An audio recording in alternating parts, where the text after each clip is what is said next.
Возможно, это видео – самый мощный ключ и фундамент в пробуждении кундалини и сознания. Это известно как белая тантра, а также алхимия, кареза, карма-мудра, сексуальная магия и есть еще много других названий. Это древние священные знания, которые полностью доступны каждому из нас. Вероятно, это не то, что можно понять только умом. Мы говорим об аспекте жизни, связанном с сексуальностью. Эта практика совершенно радикальна и революционна, и она не что иное, как божественная и магическая.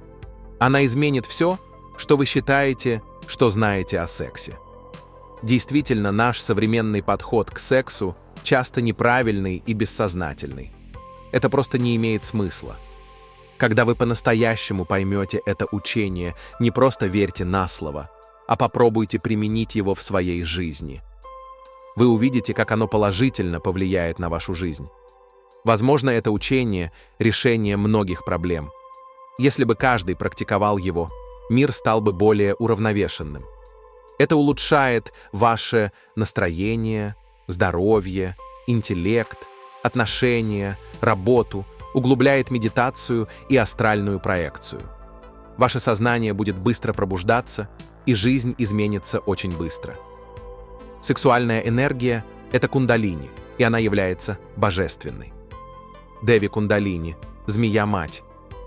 Вместо этого направьте сексуальную энергию вверх, по позвоночнику, в голову, и вы получите просветление. Многие тантрики практикуют таким образом. Они используют интенсивное влечение сексуального возбуждения как инструмент, стимул для интенсивной концентрации. Было проведено сканирование мозга людей, испытывающих оргазм, и выяснили, что активность мозга показывала практически те же результаты, что и у человека, принимающего героин. Это объясняет, как химия нашего мозга может восстанавливаться неделями после этого, и как мы начинаем снова правильно сосредотачиваться на связи с нашим партнером. Основное описание этой практики – секс без оргазма. Вы, вероятно, думаете, что это звучит скучно, однако это вовсе не так. Совсем наоборот, в конечном итоге вы сможете обнаружить, что оргазмы на самом деле являются скучной частью секса.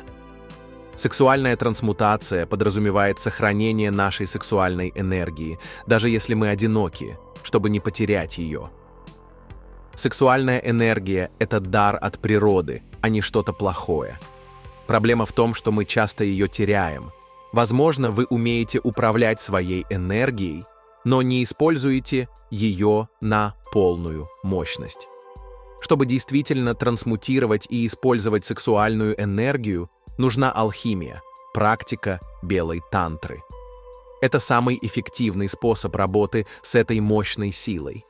Единственная сила, которая может правильно ее контролировать, это сила единства и божественной любви. Мы, как люди, как и все живые существа в физическом мире, животные и растения, являемся одной стороной магнитной полярности. Важно понимать, что на уровне энергии мужчины имеют положительный заряд, а женщины – отрицательный. Когда положительная энергия мужчины соединяется с отрицательной энергией женщины, создается новая энергия. Например, как в батарее или лампочке. Для света нужен и положительный, и отрицательный заряд. Если энергии слишком много или она нестабильна, происходит оргазм, и энергия взрывается. В результате не остается света и притяжения между мужчинами и женщинами, и начинается темнота, то есть проблемы. Основные факторы, которые приводят к оргазму и потере жизненной силы, это страсть и похоть. Без них невозможно испытать оргазм. Удовольствие тоже играет роль, но важно понимать, что жадность к удовольствию создает страсть.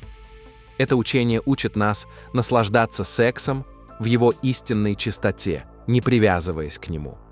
В обычном сексе постоянные оргазмы могут истощать, а не приносить удовлетворение. Поэтому на французском языке оргазм называют «маленькая смерть». Многие считают, что любовь – это сексуальное влечение. Ум хочет классифицировать любовь.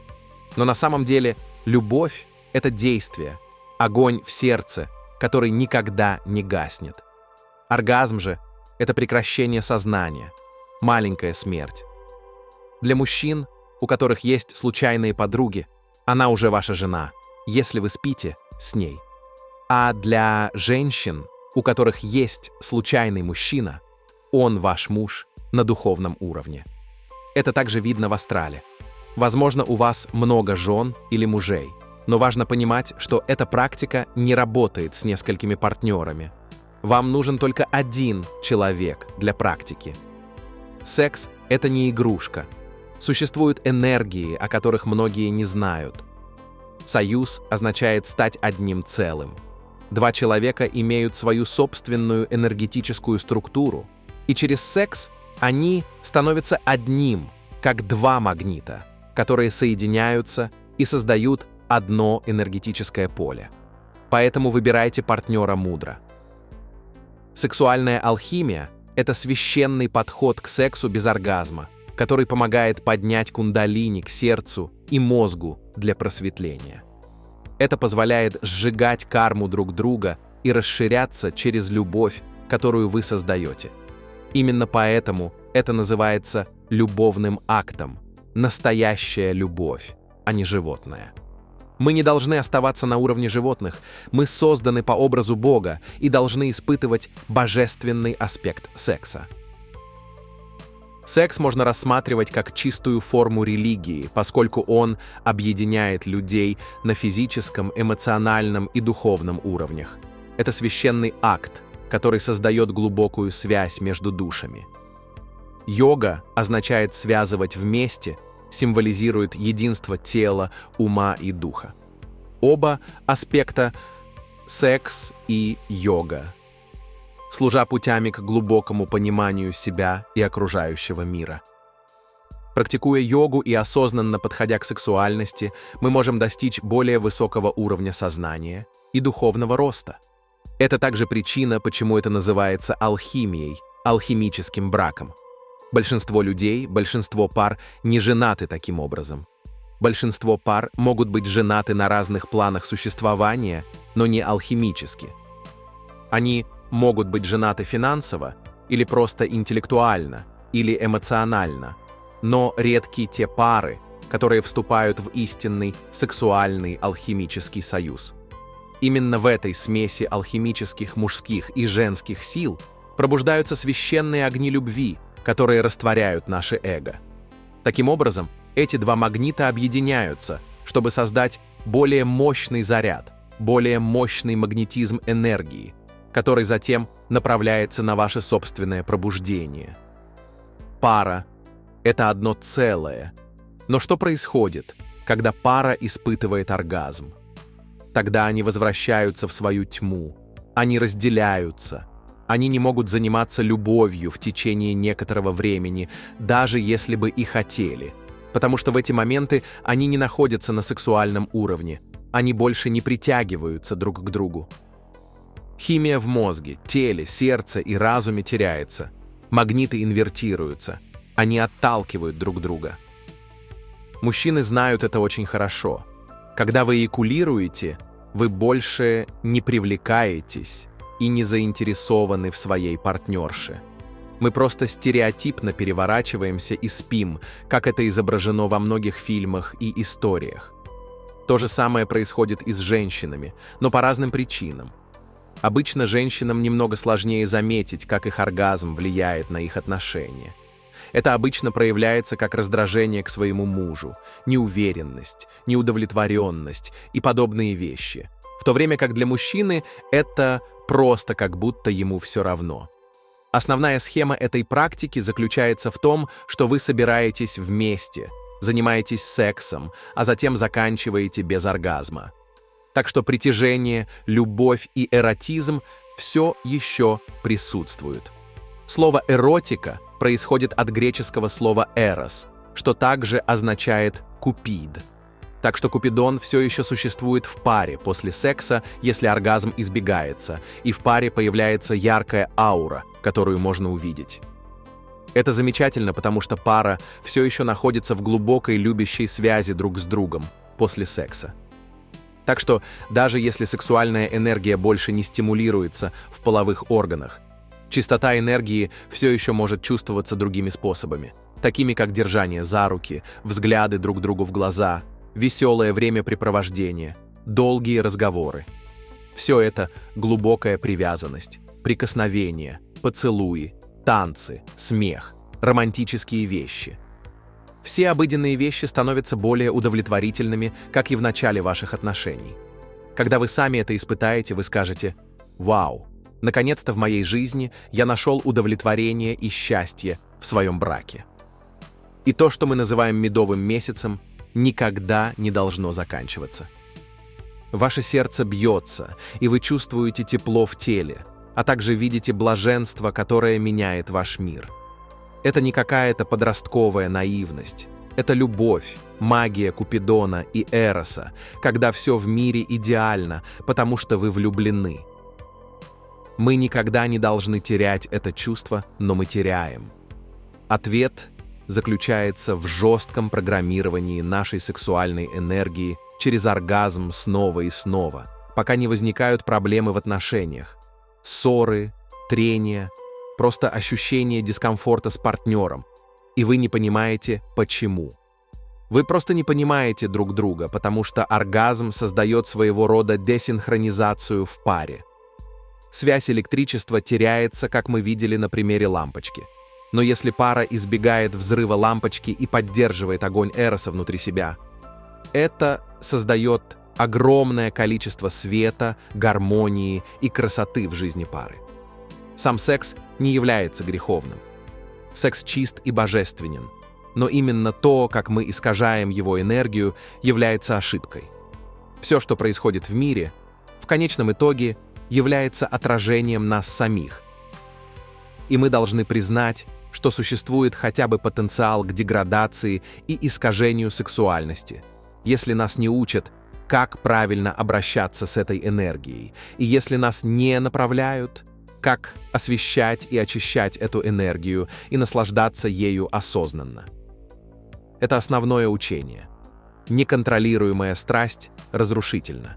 Это совершенно разрушительно, и именно поэтому это основное учение в христианстве, буддизме и индуизме. Вы видите, что все основано на страсти и желании. Таким образом, цель тантры – убить страсть. Секс – это двусторонний меч. Его можно использовать для усиления эго и желания или для разрушения эго. В эзотерических терминах он может либо создать нас, либо превратить в демонов или ангелов на духовном уровне. Теперь давайте углубимся в практику. В обычном сексе мы входим в него с большим количеством страсти. Страсть присутствует на протяжении всего процесса и заканчивается страстью. При этом обычно отсутствует внимательность, близость, нежность и любовь. Это быстро, и мы просто разряжаем энергию, и это заканчивается. В тантрической алхимии все происходит медленно, нежно, с ласковыми поцелуями, сладкими словами и тому подобным. Это не насильственно, не агрессивно, это нежно. Если вы будете правильно развиваться, вы захотите нежности, потому что всего через несколько недель практики вы станете очень чувствительными к сексуальной энергии.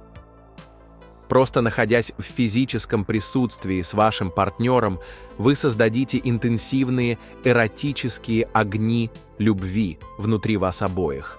Это очень просто и красиво.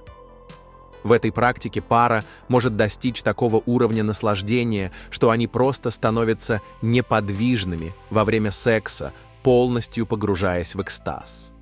Они теряются в новом, божественном состоянии совместного сознания, где выходят за пределы себя и объединяются в гармонии, словно сливаясь в единое целое. Это очень красиво, и в этом нет ничего похотливого или страстного. Это можно сравнить с самадхи, уровнем блаженства Будды, к которому стремятся все медитирующие. Многие гностики, буддисты, тантрические йоги скажут, что тот тип экстаза в тантрическом союзе аналогичен самадхи. Так что даже если вы новичок в медитации, практика алхимии естественным образом научит вас, как медитировать. Вы инстинктивно почувствуете это, потому что основа медитации заключается в преодолении желания, а нет большего желания, чем то, что связано с сексуальной энергией. Контролировать себя на этом первичном уровне значит научиться управлять всей своей человеческой машиной гораздо легче на интеллектуальном, эмоциональном и инстинктивном уровнях. Секс – это основа всего. Итак, вот как это практиковать. Во-первых, пара должна чувствовать, что хочет объединиться. Это должно быть естественно для обоих. Хорошо делать романтические вещи, ухаживать, целоваться, обниматься в естественной эротической любви и привлекательности. Затем, когда они занимаются сексом, когда лингам и йони соединены, они должны быть внимательны к энергиям, которые начинают ощущать, чтобы не возбуждать страсти слишком сильно. Медленно и осознанно сексуальные энергии стимулируются постепенно и нежно. Затем, когда огни разгорелись и в паре возникает много эротических энергий, необходимо быть очень осторожными, чтобы не стать слишком страстными и не достичь оргазма. Когда происходит это великое напряжение энергии, движения должны замедляться, и в этот момент в паре должна быть огромная эротическая энергия. Это естественная энергия, которую вы можете ощущать по всему телу. Это единство может длиться очень долго, и пара наслаждается этим сексуальным состоянием столько, сколько хочет. Иногда может возникнуть искушение упасть в оргазм. Это похоже на медитацию. Вы остаетесь в блаженстве. Приходит мысль, и вы относитесь к ней как к медитации, не поддаваясь этим мыслям и не следуя за ними. Точно так же вы не должны следовать за ощущениями оргазма. Просто ждите, будьте терпеливы, и в конце концов вы почувствуете себя хорошо. Если вы не идентифицируете себя с физическими ощущениями и не поддаетесь своим страстям, то вы преодолеете эти ощущения. Тогда вы почувствуете, как огни кундалини поднимаются к сердцу, к голове и наполняют вас тем, что можно описать только как свет и целебная энергия. Для этого в практике вам нужно иметь пустой ум и открытое сердце. Это мощная тантрическая медитация, и чем больше вы сможете поднять свое состояние сознания во время сексуального акта, тем эффективнее будет трансмутация энергии, что означает, что энергии удовлетворяются, трансмутируются, направляясь внутрь и вверх. Нам не нужно, чтобы энергия оставалась в половых органах. В обычном сексе энергии остаются в органах. И в конечном итоге это похоже на шарик, который надувается, а затем лопается. Так возникает давление. Через тантру мы учимся облегчать это не за счет разрыва шарика, а за счет того, чтобы энергии шли внутрь и вверх.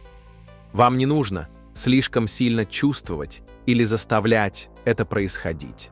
Речь идет о сосредоточении на чувствах любви и преодолении страстей.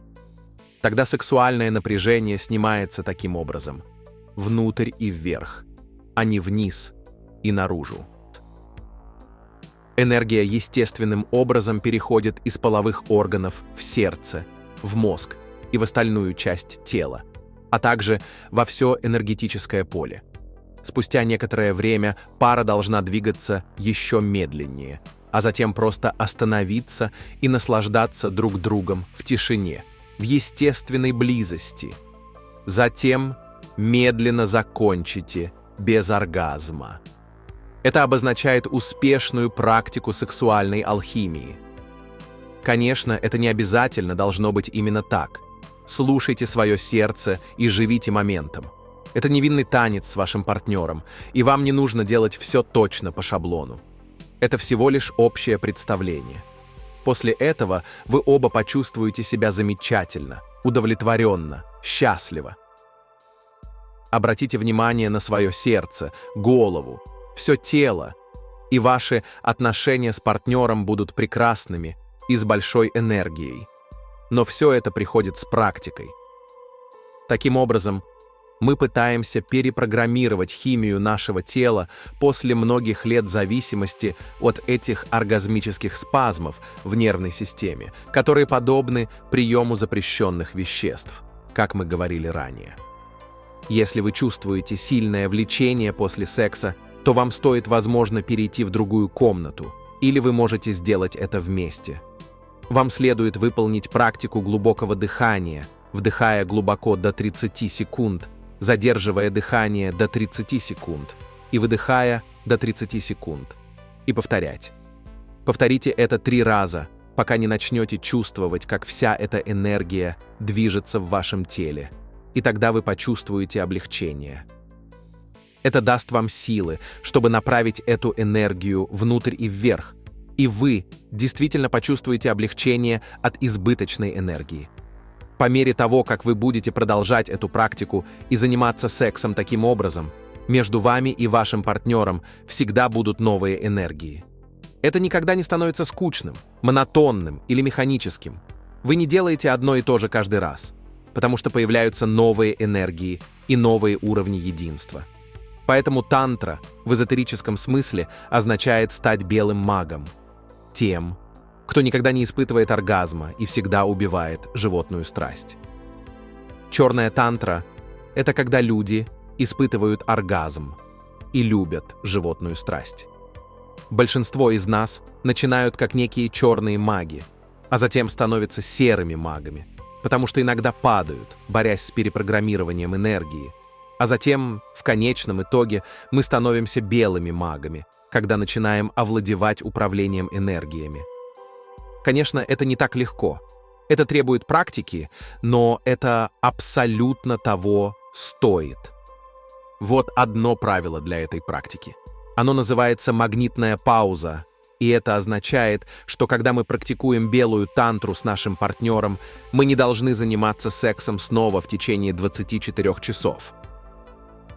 Далее, мы должны научиться ждать подходящего момента, романтического и эротического момента между парой. Мы не должны принуждать секс, если не чувствуем его. Это противоречит нашей природе, и мы не должны этого делать, если наш партнер тоже этого не чувствует. На самом деле, когда мы занимаемся сексом, появляется некий враг – это бык. Бык является символом наших страстей. Вот почему в Испании и других традициях существует символ убийства быка. Важно понять эзотерическое значение этого. Это означает способность убивать наши страсти. Суть в том, что в практике алхимии с партнером никогда не нужно гнаться за удовольствием, потому что оно возникает естественно. Молитва и мантры также могут использоваться во время алхимии, чтобы помочь вам. Другой момент. Не мойте руки и не принимайте душ как минимум 1-2 часа после секса, потому что энергии все еще укореняются в физической системе, и вам следует немного подождать, чтобы они интегрировались. В противном случае это фактически короткое замыкание энергии, и вы не сможете извлечь из этого максимум. Так что просто расслабьтесь и подождите. Еще один важный момент. Все формы контрацепции не должны использоваться. Подобные вещи противоречат нашей природе и нарушают энергии. И вы не забеременеете от этого, если практиковать правильно. Если вы, как мужчина, чувствуете, что приближаетесь к оргазму, то вам следует немедленно отступить, сжать мышцы таза и выполнить дыхательную практику, и все будет в порядке. Таким образом, белая тантра – это единственная естественная контрацепция. Если вы практикуете алхимию и генерируете и трансмутируете эту священную энергию с партнером, избегая оргазма, вы станете более целостным существом. Ваши эмоции станут более сбалансированными, эмпатичными и позитивными. Ваш ум и интеллект станут более острыми, сфокусированными и интуитивными, и у вас будет больше осознанной силы воли над собой и своей жизнью. Эта практика исцеляет и балансирует все. Это как пить из оригинального источника молодости, чтобы овладеть деревом знания о добре и зле.